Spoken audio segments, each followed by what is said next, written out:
Right here I'm getting the piece of oak. I'm going to mark it to a rough length and cut myself 2 pieces off of it.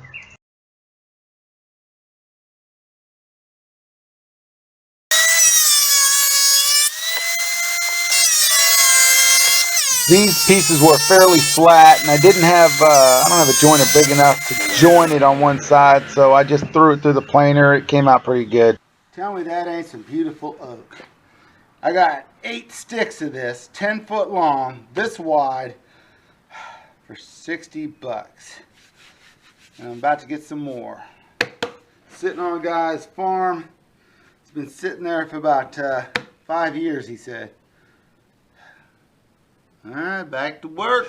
Now what I'm going to do is I'm going to take off the size of these to bring it down to relatively its final dimension. But I got one more thing I'm going to do from there.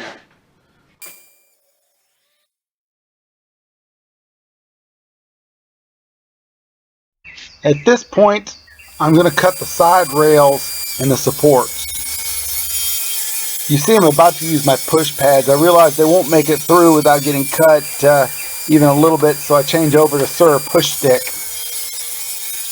I had very little waste on this project. I cut both side pieces plus the other pieces for the cross members and the support for the cross planks that'll hold the shoes. The 2 pieces I had left over were end cut and a small triangular piece. I made bowls out of those. You might remember the star bowl I did in the last video. Here I'm cutting the cross members for the side pieces of the shoe rack.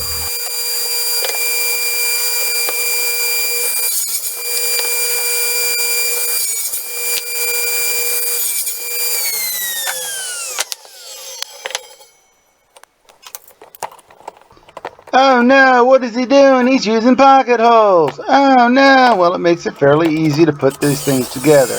Now that I got everything cut, I started putting in pocket holes to join the cross members with the other parts. Well, some of you know I no longer have my large shop. All I have to work on is my table saw there, so this made it a little bit more difficult to do all the joinery and do the pocket holes together, but I seem to have managed.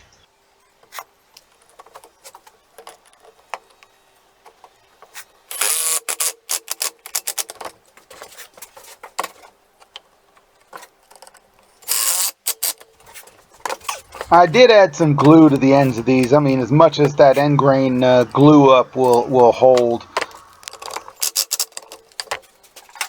Once I had them screwed and glued, I set them off to the side to dry overnight.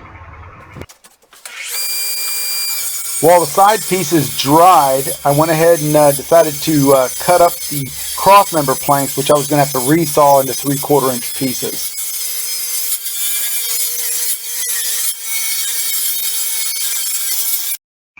Right here, I'm just cleaning up the edges on it to get them fairly flat, and then I'll go ahead and run them through and resaw them in half. I'm fairly certain everyone's seen resawing the wood, so I sped through it.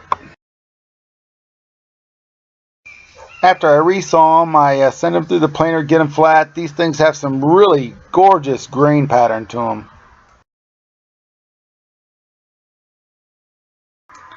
Here I'm cutting down the support pieces for the cross planks.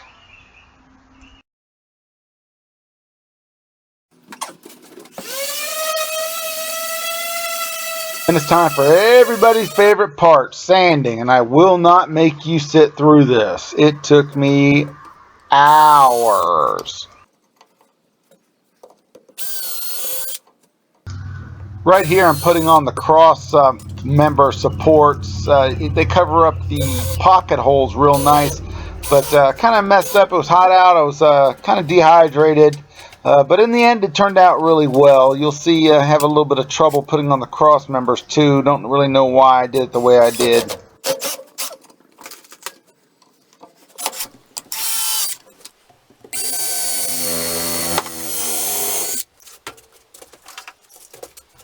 Not sure what I was thinking here. At this point, I had set the end pieces straight up, put the cross members on it where I wanted them after drawing lines to make sure they were perfect, and then started drilling and putting in screws. Like I said, it worked out okay.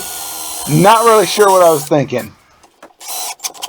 Ended up finishing off with lacquer. I put 3 coats total on it. The lacquer is gonna help, but it's gonna take some abuse. So this is it, and then I'll give you a once around here.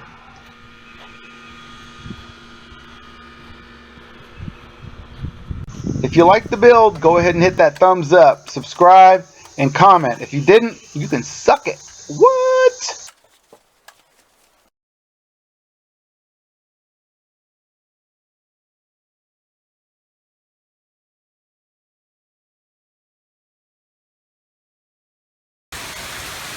What we have here is a classic toad strangler.